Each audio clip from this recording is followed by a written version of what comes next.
Bismillahirrahmanirrahim. Assalamualaikum warahmatullahi wabarakatuh.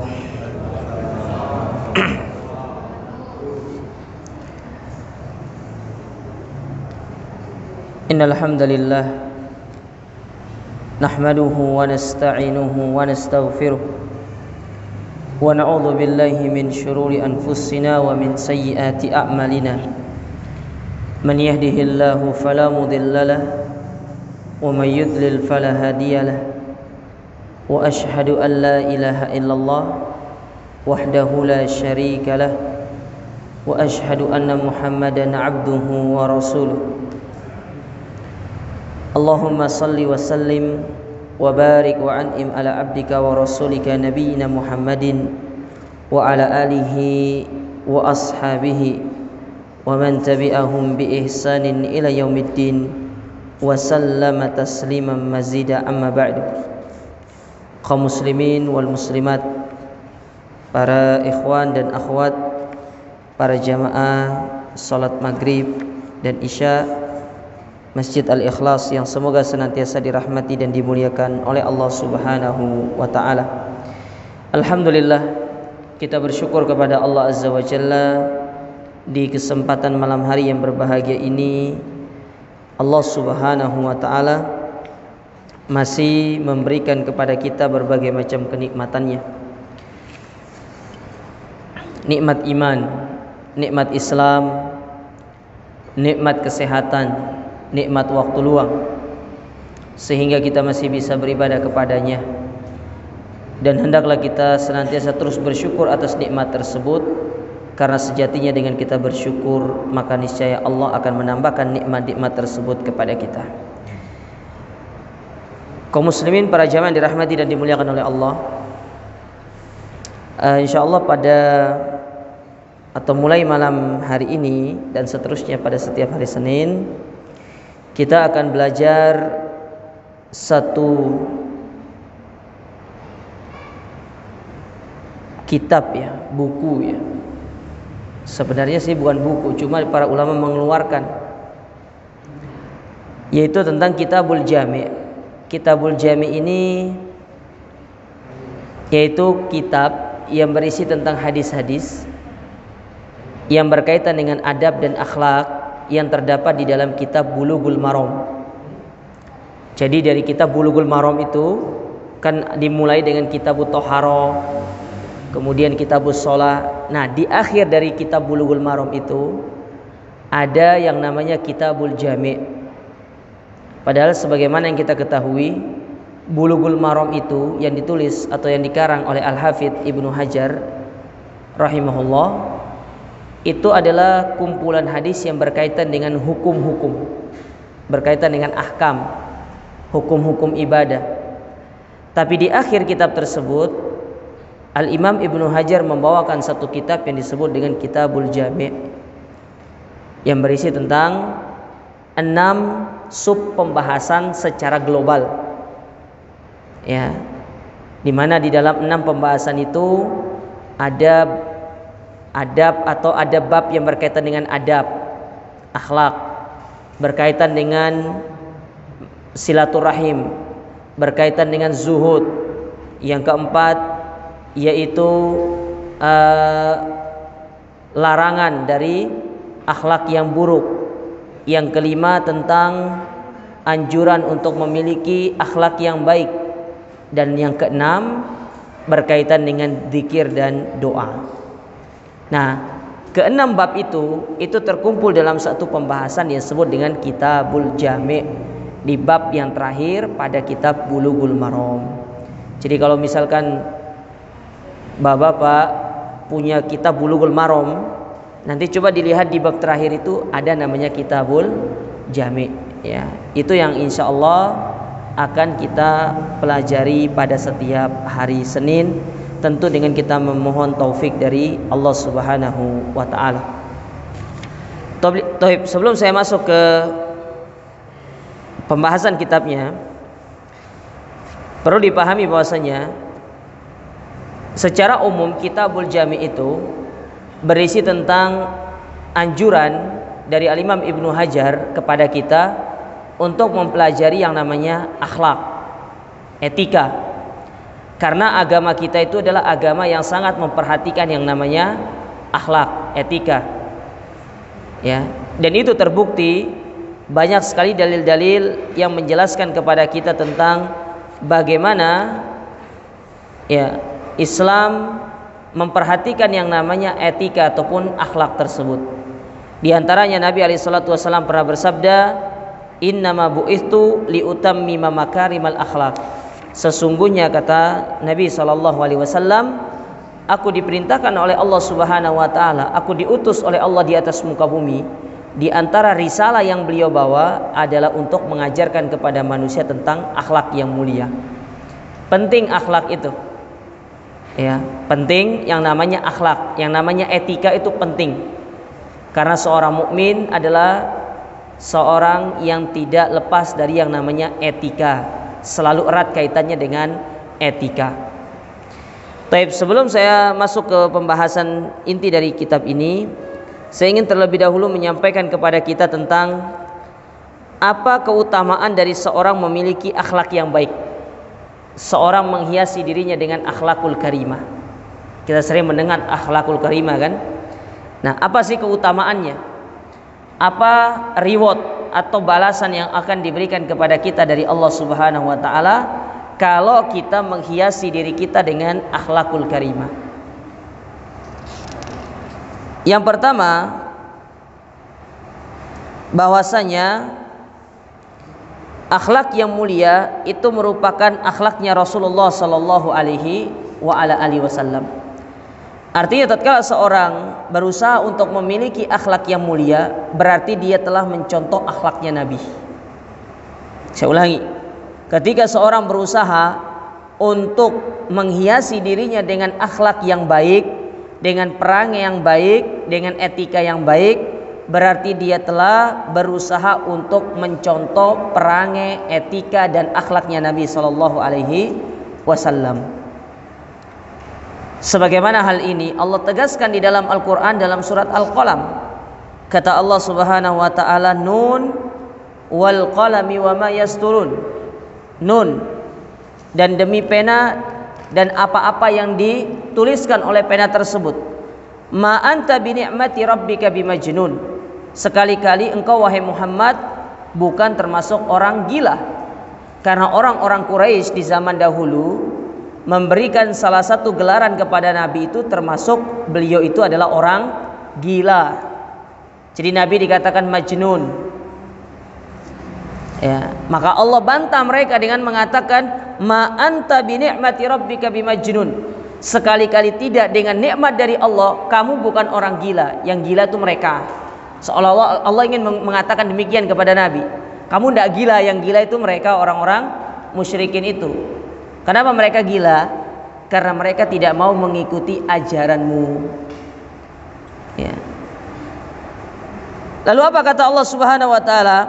Wa innalaka la ajran ghairu mamnun. Sesungguhnya engkau akan senantiasa mendapatkan pahala yang tidak ada putusnya. Jadi meskipun Nabi sudah meninggal, tapi pahala Nabi itu terus mengalir. Karena beliau yang pertama kali mengajarkan agama ini kepada kita. Jadi setiap kita ibadah, kita melakukan ketaatan, maka ada bagian dari pahala yang itu sampai kepada Nabi SAW. Adapun kita manusia, kita ini terputus amal ibadah kita. Kecuali dari 3 hal, itu pun kalau kita punya. Sedekah jariah, anak yang mendoakan kita, ataupun ilmu yang kita ajarkan kepada orang. Kalau kita tidak memiliki ketiga hal ini, maka kita tidak memiliki pahala yang terus mengalir meskipun kita sudah meninggal dunia. Kalau Nabi tidak, Nabi yang mengajarkan pertama kali agama ini kepada para sahabat mengajarkan kepada yang setelahnya sampai ke generasi kita sekarang, dan itu bermuara kepada satu, yaitu kepada Nabi SAW. Jadi setiap kita sholat, setiap kita puasa, zakat, belajar ilmu sekarang ini, ada bagian pahala yang sampai kepada Nabi SAW. Makanya Nabi disebut dengan apa? Wa innaka la ajron ghairu mamnun. Kamu tidak akan mendapatkan pahala yang terputus. Kalau kita terputus ya, sudah meninggal, sudah selesai, sudah. Ya. Lalu apa kata Allah? wa innaka la'ala khuluqin adzim, dan sesungguhnya engkau wahai Muhammad benar-benar berada di atas akhlak yang mulia. Jadi seorang yang berusaha untuk menghiasi dirinya dengan akhlak, dengan perangai yang baik, entah itu dengan tutur kata yang baik, dengan muamalah yang baik kepada manusia yang lainnya, dengan dia mungkin birrul walidain, berbakti kepada kedua orang tua, menjaga hubungan dengan tetangganya, ataupun yang lainnya dari contoh-contoh akhlak yang baik, berarti dia telah berusaha untuk mencontoh akhlak Nabi supaya ada di dalam dirinya. Dan ini termasuk satu hal yang sangat luar biasa jemaah sekalian. Nah, ini keutamaan yang pertama. Kenapa akhlak yang baik itu sangat mulia?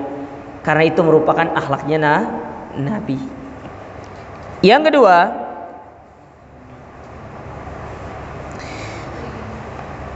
apa keutamaan atau ganjaran yang Allah berikan kepada orang-orang yang menghiasi dirinya dengan akhlak yang baik?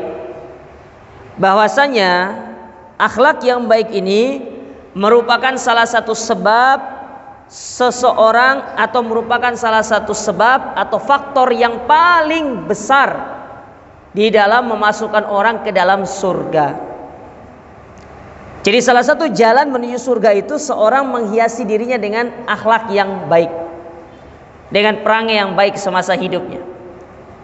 Nabi SAW di dalam hadis yang dikeluarkan oleh Imam Tirmidzi, Ibnu Majah dan yang lainnya, beliau pernah ditanya, apa amalan yang paling banyak memasukkan orang ke dalam surga?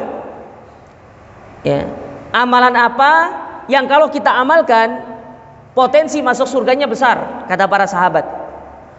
Maka Nabi SAW mengatakan, yang pertama adalah taqwa Allah, bertakwa kepada Allah, bertauhid kepada Allah, mengikhlaskan ibadah hanya kepada Allah. Senantiasa kita itu benar-benar hanya mengharapkan ridha Allah dalam ibadah kita. Itu orang bertakwa. Sedangkan yang kedua kata Nabi, wa husnul khuluq, yaitu seorang menghiasi dirinya dengan perangai yang baik. Ini dua sebab terbesar yang menyebabkan orang itu dimasukkan ke dalam surga Allah. Ya. Bahkan disebutkan oleh para ulama, akhlak ini semakin dibagi tidak akan pernah habis, semakin bertambah. Berbeda dengan harta. Harta itu kalau dibagi habis. Ya. Dan kalaupun kita membagi harta itu dalam rangka untuk kita berinfak, ada batasannya. Antum punya uang 1 miliar, misalkan satu orang dikasih 1 juta, berarti kita dapat berapa orang itu? Kalau 1 juta satu orang 1000 ya, 1000 tok. Tapi akhlak yang mulia, berapapun orang kita bertemu dengannya, ketika kita bermuamalah yang baik dengan dia, tidak akan pernah habis. Ya. Misalkan kita bermuamalah, kita berakhlak mulia pada seluruh warga Surabaya ini, itu tidak akan pernah habis akhlak itu. Tapi kalau uang 1 miliar kita bagi sama orang 1 juta, mentok hanya 1000 orang tok yang dapat 1 juta itu, sisanya nggak dapat. Tapi akhlak tidak. Ya, dimanapun kita ketemu sama orang, kita mengedepankan akhlak yang mulia kepada mereka, entah dengan kita senyum kah, dengan kita menegur sapa kah, apalagi dengan kita salam kalau dia adalah seorang muslim, itu tidak akan habis, tidak akan pernah habis. Makanya disebutkan oleh para ulama, kalau kita ingin menguasai manusia ini bukan dengan harta tapi dengan akhlak yang mulia. Karena akhlak yang mulia itu tidak akan pernah habis di dalam diri seorang mukmin. Ya. Maka pantaslah kenapa Allah menyebutkan akhlak yang mulia itu merupakan ibadah yang sangat luar biasa. Ya, karena dia merupakan perkara yang tidak akan pernah habis dari diri seorang yang beriman kepada Allah. Itu keutamaan yang kedua. Yang ketiga, di antara keutamaan akhlak yang mulia, bahwasanya akhlak yang mulia, etika yang baik itu merupakan barometer keimanan seorang.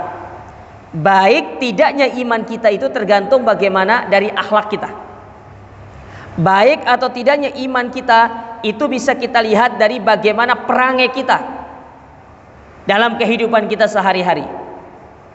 Kata Nabi SAW dalam hadis yang dikeluarkan Imam At-Tirmidzi, Imam Ahmad dan yang lainnya, bahwasanya beliau bersabda, akmalul mu'minina imanan ahsanuhum khuluqa. Orang yang paling sempurna keimanannya dari orang-orang yang beriman adalah mereka-mereka yang paling baik akhlaknya. Semakin baik akhlak seseorang, semakin sempurna imannya. Tapi sebaliknya, semakin buruk akhlak seseorang, berarti semakin rendah keimanannya. Itu disebut dengan mafhum mukhalafah namanya, pemahaman terbaliknya. Nabi menyebutkan di sini, sempurnanya iman seseorang tergantung akhlaknya. Artinya ketika semakin baik akhlak kita, semakin baik perangai kita dalam kehidupan kita sehari-hari, maka semakin sempurna keimanan kita. Tapi barang siapa yang semakin buruk akhlaknya, semakin jelek perangai atau etikanya, berarti keimanannya pun semakin merosot dari dirinya. Maka barang siapa yang ingin mendapatkan kesempurnaan iman, yang itu merupakan barometer nanti, maka hendaklah dia menghiasi dirinya dengan akhlak yang mulia, akhlak yang baik. Dulunya dia sering bohong, sekarang tinggalkan, kembali menjadi orang yang jujur. Dulunya suka ngibuli, ya sudah sekarang lurus-lurus saja. Dulunya suka mencuri, tobat, jadi orang yang tidak mencuri lagi. Dulunya adalah orang yang suka berbicara dusta, sudah ditinggalkan, kembali menjadi orang-orang yang benar ucapannya. Dulunya kita adalah orang yang tidak menghormati tetangga, tinggalkan, jadilah kita orang yang menghormati tetangga. Dulunya kita adalah orang yang suka menzalimi saudara kita, tinggalkan semua itu. Ya, beralihlah kita menjadi orang yang suka memuliakan sesama manusia, karena itu merupakan akhlak yang mulia dan itu adalah barometer keimanan kita kepada Allah Subhanahu wa taala. Ya, jadi akhlak itu bukan perkara yang sepele, perkara yang besar jemaah sekalian. Ini adalah perkara yang sangat dahsyat. Yang keempat,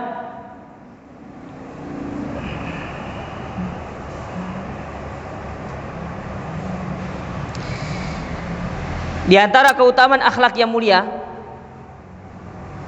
adalah sebab kita mendapatkan kecintaan Rasul sallallahu alaihi wasallam.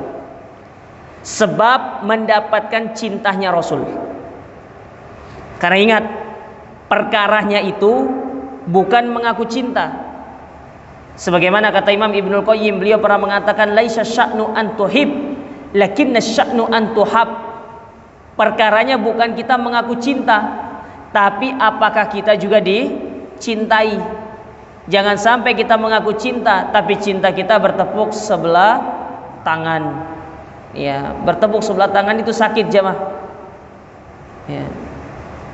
Kita cinta sama seseorang, orang nggak cinta sama kita, sakit. Mengaku cinta sama Nabi, tapi Nabi tidak cinta sama kita. Nah, supaya kecintaan kita kepada Nabi ini dibalas oleh Nabi SAW, ya mungkin beliau sudah meninggal, tapi nanti itu bisa dibalas tatkala di akhirat kelak.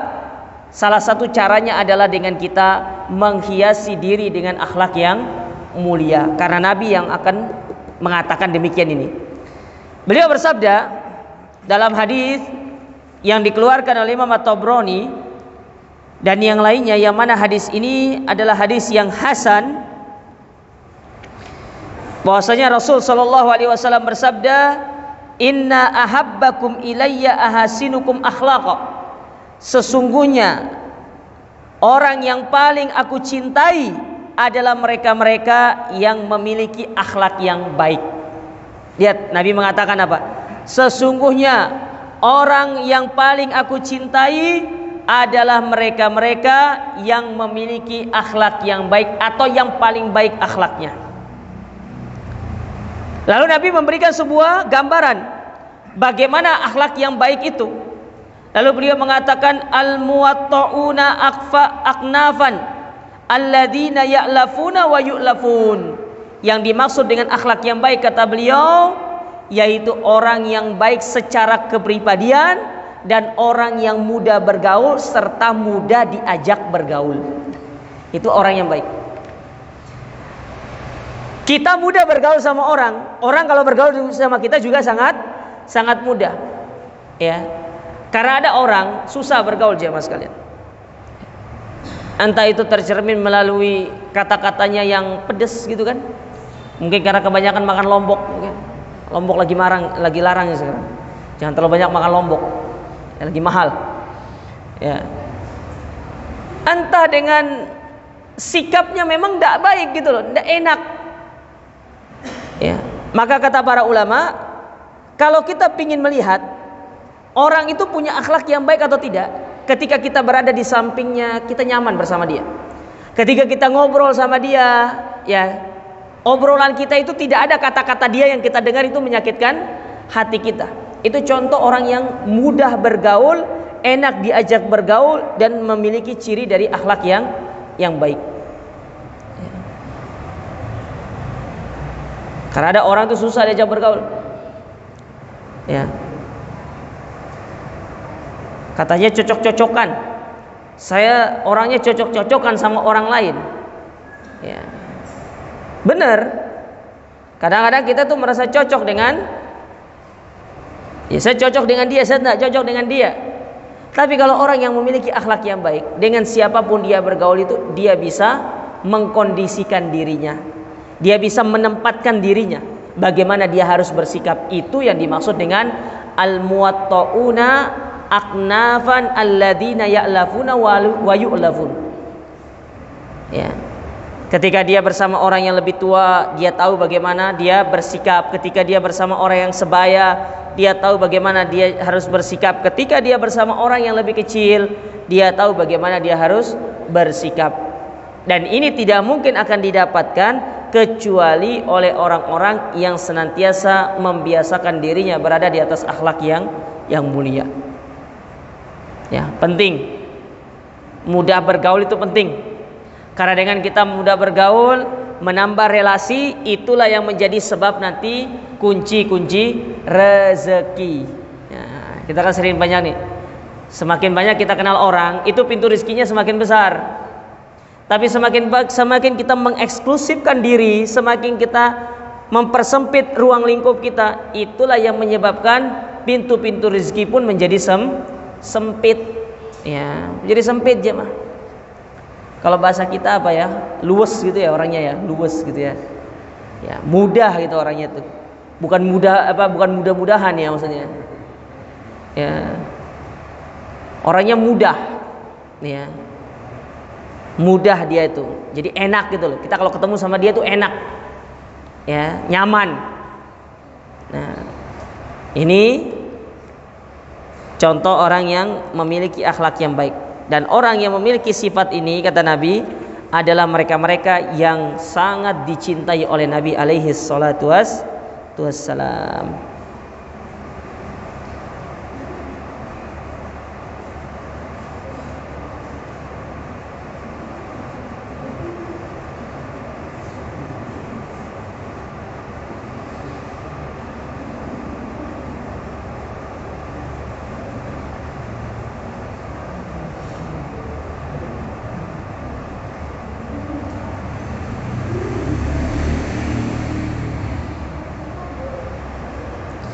Di dalam sebuah hadis, dalam hadis yang dikeluarkan oleh Imam Muslim, Nabi SAW pernah bersabda, Inna syarron nasi manzilatan indallahi yaumal qiyamah. Sesungguhnya manusia yang paling buruk kedudukannya di hari kiamat di sisi Allah, man wada'ahu aw tarakahun nasu ittiqa'a fuhsyihi, yaitu orang-orang yang dihindari oleh manusia yang lain karena takut akan kejelekannya. Maksudnya bagaimana? Orang menghindari kita karena orang tersebut takut akan kezaliman yang kita lakukan. Karena mereka tidak nyaman. Entah kezaliman itu berupa kalau mereka dekat sama kita, lisan kita yang kasar, dan itu dapat menyinggung hatinya, atau mungkin ucapan kita yang nyelekit, dan itu membuat orang di samping kita tuh merasa tidak nyaman, atau mungkin dari perilaku kita yang suka usil, ya. Banyak contoh-contoh dari akhlak yang jelek itu yang menyebabkan orang itu tidak nyaman ketika berada di sisi kita.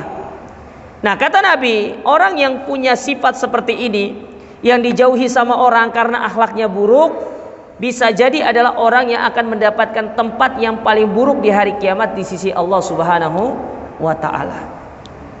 Ya. Sebagaimana kita sebutkan tadi, hendaklah kita merubah diri kita. Kita mulai menanamkan dalam diri kita ini kebiasaan-kebiasaan yang baik, akhlak yang baik.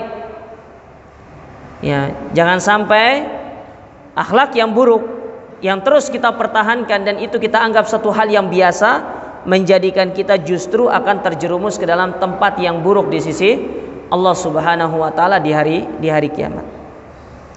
Taib, itu keutamaan yang keempat. Saya tambah lagi sedikit. Ya, semoga kita bisa masuk ke hadis yang pertama ya. Keutamaan berikutnya yang kelima,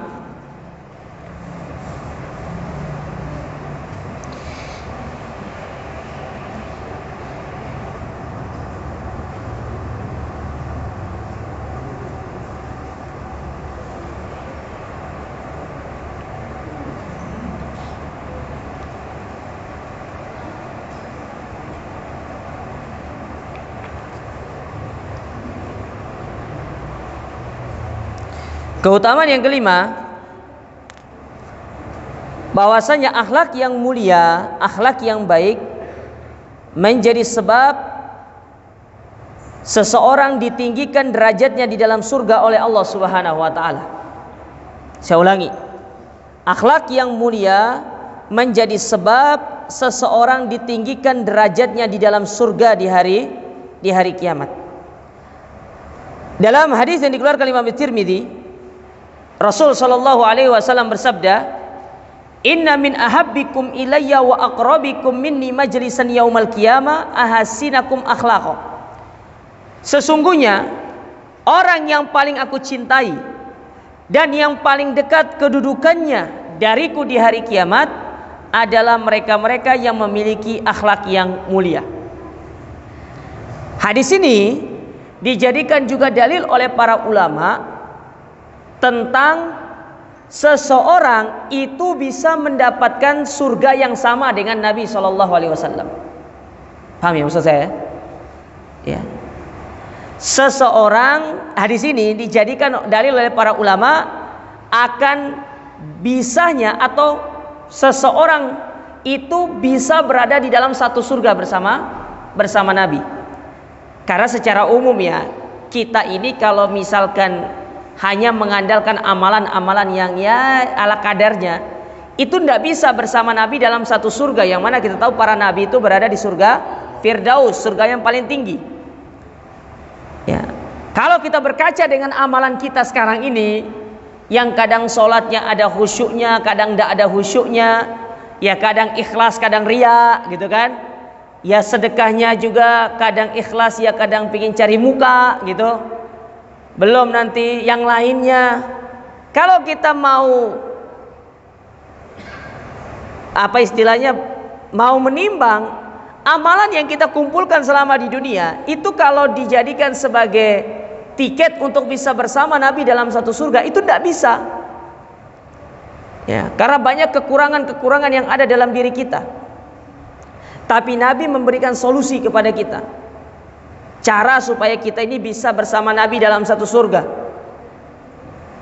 Bisa kita itu mendapatkan tempat yang dekat dengan beliau di dalam surga. Salah satu caranya adalah dengan kita menghiasi diri kita dengan akhlak yang mulia. Nah, ini dalil yang dijadikan oleh para ulama terkait masalah itu. Seseorang bisa mendapatkan tempat yang sama bersama Nabi SAW hanya dengan dia menghiasi dirinya dengan akhlak yang mulia.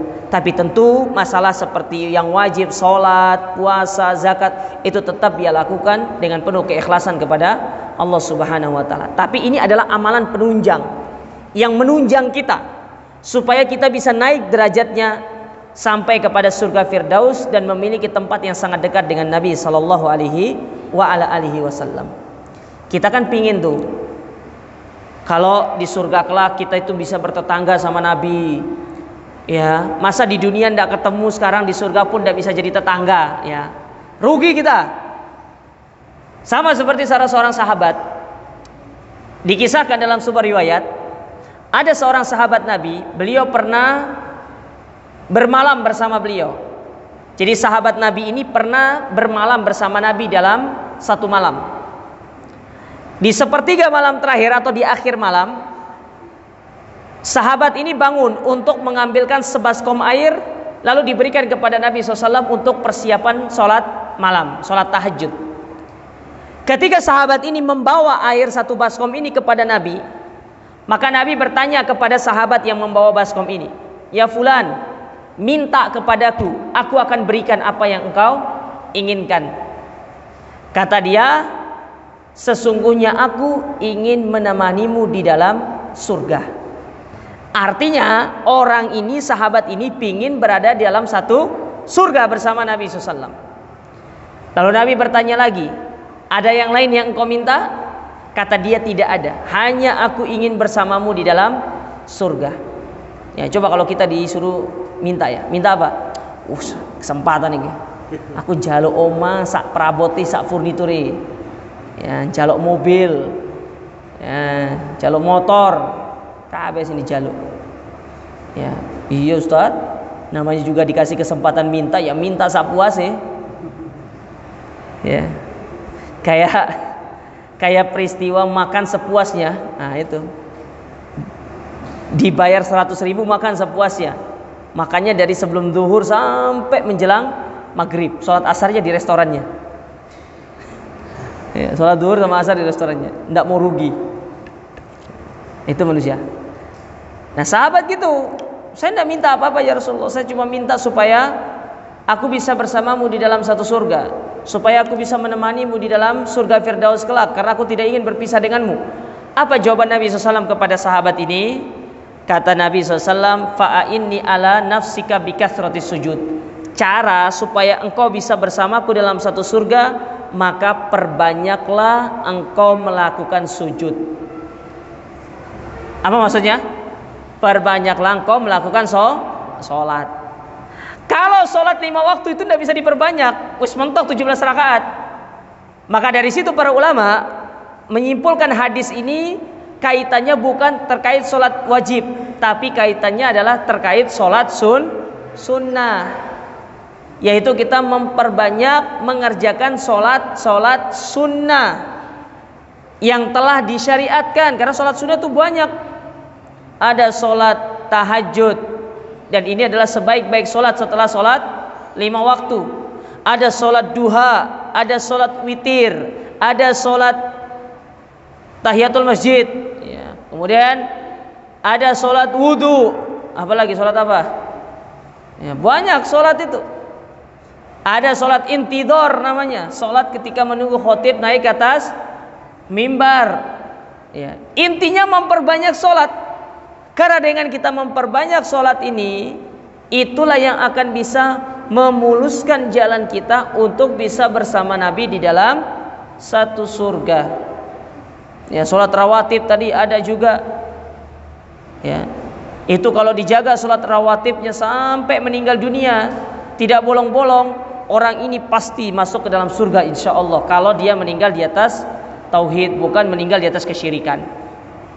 Karena Nabi memberikan lisensi bagi orang-orang yang menjaga sholat rawatibnya sampai meninggal dunia, pasti orang itu akan dimasukkan ke dalam surga Allah. Ya. Perbanyak melakukan sholat, karena itu merupakan sebab kita itu bisa bersama Nabi di dalam satu surga. Nah, inilah masyiral muslimin, keutamaan dari akhlak yang mulia.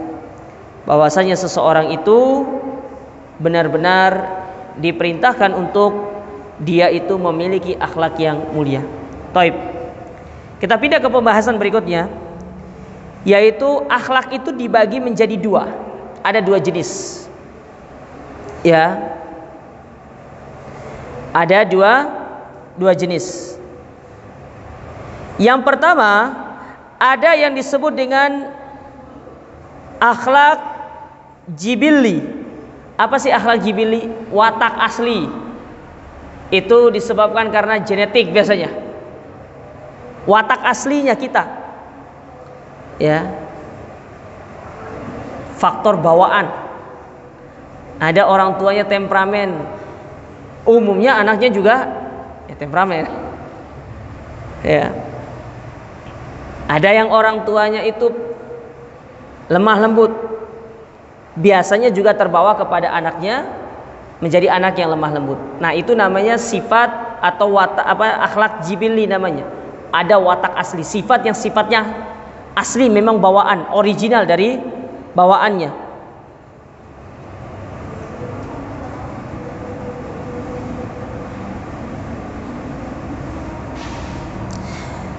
Seperti yang Nabi SAW pernah sabdakan kepada salah seorang sahabat yang bernama Asyajju bin Abdul Qais. Asyajju bin Abdul Qais, di mana Nabi pernah berkata kepada Asyajju bin Abdul Qais, "Ya Asyajju, inna fika khoslataini yuhibbuhumallahu wa rasuluh." Sesungguhnya pada dirimu ada dua watak yang menjadi sifat aslimu dan itu dicintai oleh Allah dan Rasulnya. Apa watak tersebut? Yang pertama al-hilmu, engkau tuh orangnya tenang. Ya, engkau adalah orang yang memiliki sifat ketenangan, tenang dalam menghadapi masalah itu, tenang dalam begini-begini itu tenang. Jadi tenang orangnya, tidak gegabah. Kalau bahasa kita itu nggak gopoan orangnya. Ya, karena banyak diantara kita ini yang suka gopo, kesusu. Ya, tenang aja. Dan kesusu atau tergesa-gesa itu merupakan salah satu di antara bisikan-bisikan syaitan. Sebagaimana disebutkan oleh Nabi, al-ajalatu minasyaiton. Ketergesaan itu merupakan perangkap-perangkap syaitan, tergesa-gesa. Nah, hadis ini sering dibawakan oleh para ulama di dalam masalah bab terkait masalah pernikahan, terutama yang berkaitan dengan talak. Ada orang kelahi dengan istrinya, dikit-dikit saya ceraikan kamu. Nah, itu tergesa-gesa namanya. Baru kelahi dikit, hanya lantaran apa? Istrinya itu lupa naruh gula di dalam kopinya. Langsung kelahi, aku talak kamu, talak satu katanya. Oh, gara-gara kopi nggak ada gula langsung talak satu. Subhanallah. Ya. Nah, ini ketergesa-gesaan yang membawa petaka namanya ini. Nggak boleh. Makanya tergesa-gesa itu nggak boleh. Ya, karena itu akan membawa kita kepada lembah kehancuran. Intinya ketergesa-gesaan itu tidak bagus dalam segala hal. Makan yang tergesa-gesa bisa keselak, yang berujung pada kematian. Bawa kendaraan tergesa-gesa, apapun yang tergesa-gesa itu tidak bagus. Namun ada ketergesaan yang diperbolehkan. Yang pertama, menikahkan anak. Kalau anaknya ini wis puasa nggak kuat, ya wis wayai nikah, ya sudah ndang dinikahkan daripada timbul fitnah. Apalagi kalau anak panjenengan itu perempuan, ya wis ndang dicarikan calon, nikahkan supaya terhindar dari yang namanya perbuatan-perbuatan yang menyimpang seperti perzinahan. Ya, yang mana itu diawali melalui pacaran. Nah, orang tua tolong jangan anaknya dibiarkan pacaran. Ini malah kebanyakan orang tua itu kalau anaknya tidak pacaran dikatakan anaknya tidak laku. Ya, hati-hati. Tidak usah dikasih pacaran anaknya itu, anak perempuannya itu. Apalagi nanti diambil setiap malam minggu, dijemput sama pacarnya, dibawa keluar. Ini orang tua tanggung jawab besar di hadapan Allah Subhanahu Wa Taala. Akhirnya apa yang terjadi banyak di luar sana itu kasus-kasus pemerkosaan, hamil di luar nikah. Ya. Salah satu penyebabnya orang tuanya. Ya. Bukan kesalahan anaknya juga 100%. Orang tuanya.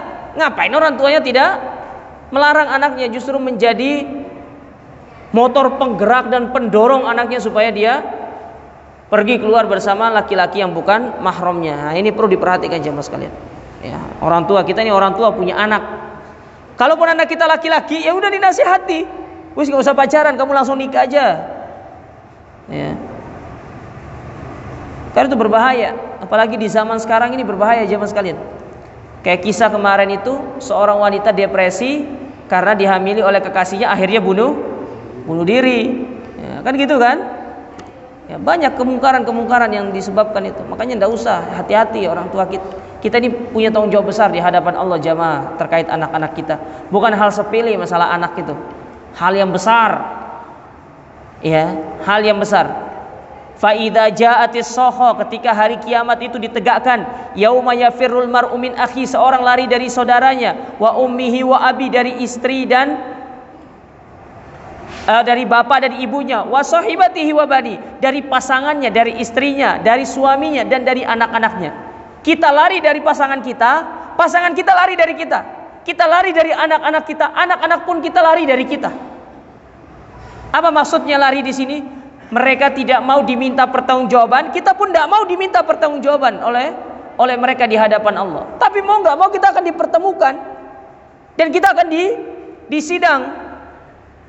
Istri nuntut kepada suaminya, suami pun nuntut kepada istrinya, anak nuntut kepada orang tuanya pun nuntut kepada anaknya. Nah, ini yang terjadi di hari kiamat. Ya. Tanggung jawab besar kita orang tua kepada anak-anak kita, terutama yang punya anak perempuan, ini hati-hati. Ya, tanggung jawab kita lebih besar daripada anak laki-laki. Ya, meskipun anak laki-laki juga tanggung jawab, tapi lebih besar anak perempuan. Ya, anak perempuan. Ya. Baik. Ya, jadi yang pertama itu tenang. Yang kedua itu adalah al-hilmu itu bukan tenang ya, al-hilmu itu cerdas. Yang pertama itu kecerdasan, yang kedua itu al-ana, yaitu tenang. Ya. Jadi Asajju bin Abdul Qais ini punya dua sifat yang itu menjadi bawaan dia. Yang pertama itu cerdas, yang kedua adalah tenang. Tapi memang cerdas ini sifat bawaan jemaah. Sifat bawaan secara genetik dari orang tuanya cerdas, biasanya anak juga ikut cerdas. Kalaupun orang tuanya ya rodo ya, terus anaknya cerdas, ya itu 1 di antara 10, tidak banyak. Tapi secara umum kecerdasan itu adalah faktor genetik, turunan dari orang tuanya. Podo ambe kecantikan, kegantengan itu, kulit putih, ada anaknya kulitnya putih, biasanya orang tuanya karena kulitnya putih. Ya, jarang orang tuanya hitam pekat legam, tiba-tiba anaknya bak mutiara yang luar biasa, jarang. Itu pun kalau ada itu, ya itu 1 di antara sekian. Karena itu merupakan sifat bawaan, watak bawaan namanya. Yang itu disebabkan karena faktor genetik. Yang kedua, jenis akhlak yang kedua, ada yang disebut dengan muktasab. Apa muktasab itu? Bisa diusahakan ada dalam diri. Ya. Jadi kita bisa memiliki sifat seperti itu dengan kita belajar untuk memiliki sifat tersebut. Contoh, Nabi alaihi salatu wassalam pernah bersabda di dalam sebuah hadis, beliau mengatakan, man yatasabbara yusabbiruhullah. Barang siapa yang belajar sabar, Allah akan menjadikan dia termasuk orang sabar. Jadi sifat sabar itu dikategorikan oleh para ulama adalah sifat yang bisa diusahakan dalam diri, bukan sifat bawaan. Tapi semua orang itu bisa memiliki sifat sabar, dengan catatan dia mau belajar sabar. Berat memang, tapi seiring dia terus belajar untuk bersabar, mengontrol emosinya. Kalau bahasa orang-orang praktisi itu adalah memanajemen emosi kita. Kita memanage emosi, jangan sampai dalam perkara-perkara yang sepele kita mudah marah, kita redam emosi kita. Itu bisa ada dalam diri kita yang namanya sifat sabar itu. Ya. Makanya Allah Subhanahu wa taala ketika menyebutkan tentang di antara ciri-ciri orang yang bertakwa, Allah sebutkan di dalam surat Ali Imran. Ya. Allah sebutkan di dalam surat Ali Imran pada ayat yang ke-133 sampai 34. Apa kata Allah Subhanahu wa taala? Wasari'u ila magfiratin min rabbikum wa jannatin arduhas samawati wal ardu iddat lil muttaqin. Bersegeralah kalian menuju ampunan Allah dan surga yang Allah siapkan, ya, yang luasnya seluas langit dan bumi, yang Allah siapkan surga itu bagi orang-orang yang bertakwa. Siapa orang-orang bertakwa ini? Kata para ulama, Allah sebutkan di ayat berikutnya. Yang pertama, alladzina yunfikuna fis sarra'i wad dharra. Mereka yang berinfak dalam kondisi lapang maupun susah. Jadi orang bertakwa itu bukan hanya berinfak dalam kondisi dia punya duit banyak maksudnya, tapi dalam kondisi dia punya duit sedikit, dalam kesulitan dia tetap berinfak. Namun secara kuantitas jumlah mungkin tidak sebanyak ketika dia lapang, tapi dia tetap berinfak. Itu orang bertakwa namanya. Ya. Kalau ada orang dalam kondisi lapang saja tidak berinfak, berat untuk berinfak, apalagi dalam kondisi sulit. Sulit.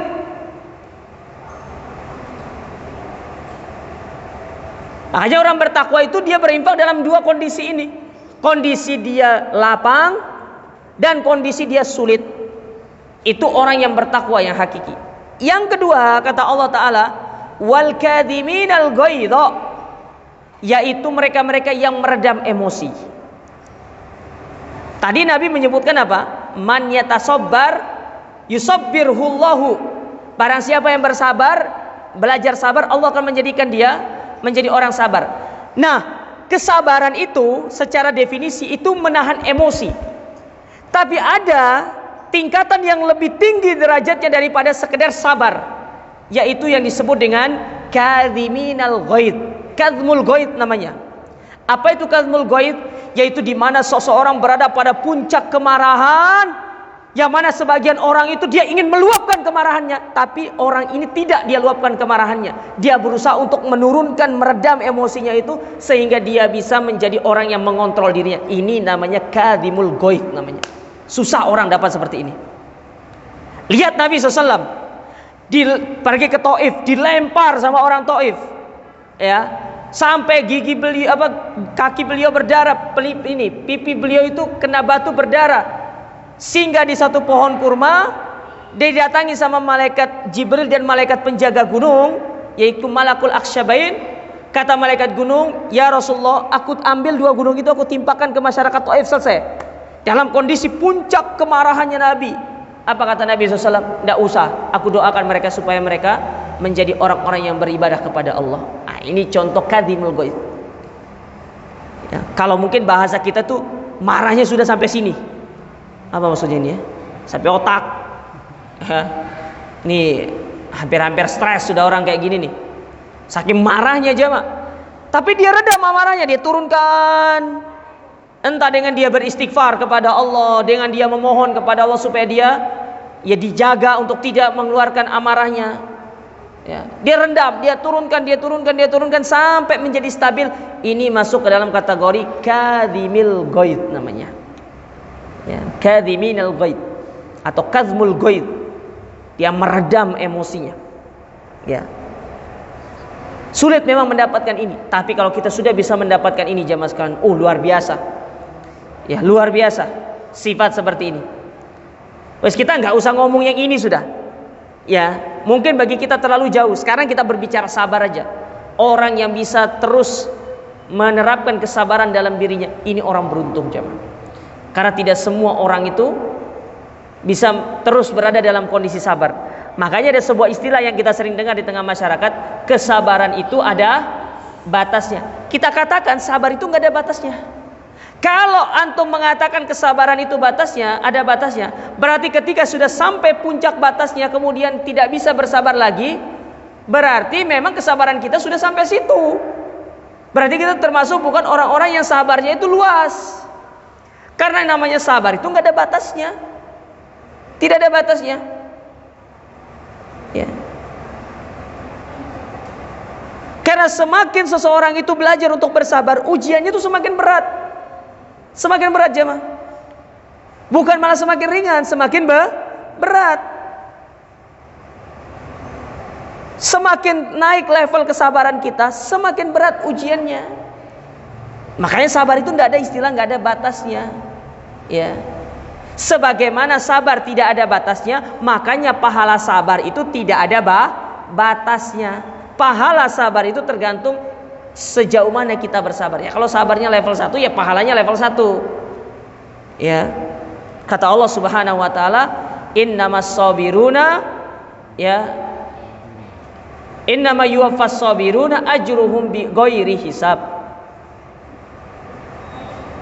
Sesungguhnya orang-orang yang bersabar itu diberikan pahala yang tidak ada batasannya.